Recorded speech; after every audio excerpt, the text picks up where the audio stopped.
manao rano lava mifandimby misakafo isaky ny atoandro ireto ankizy avy amin'ny fianakaviana sahirana ao amin'ny commune Amboasary Atsimo ireto. Efa nanomboka tamin'ny fety Noely teo no sitraka izany izy ireo ary izao mbola mitohy izao. District tapany Atsimo, ty commune Atsimo zay misy commune N mandrafitra n'ity district ny Amboasary ty zany dia tsy dia iasany fizarana sakafo zay zany fa fiavota zany aty. Zay zany nahatonga na hoe aleo tena tonga dia omena sakafo satria le vola koa ndraindray mahita lalana na misy an'io fiavota io zany dia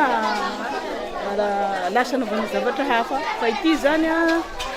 tena sakafo mivadana zay hita hoe tena misakafo reo ankizy reo zany reo zanaka malagasy reo mizaza rehetra reo zany tsy misy moa zany hoe manana ny ampy fa dia sambatra zay mifanampy makasitraka an'ireo namana indrindra fa ny ministre ny transport Tinoka Roberto zay tsy mitsahatra ny miantso anahy telefona mandefa fagnapiana mba magnamaivamaivana an'le fizarana sakafo eto fa ny familiako zao dia fitohy foana zany isanandro zao fizarana sakafo mafana reto zaza reto zay zany.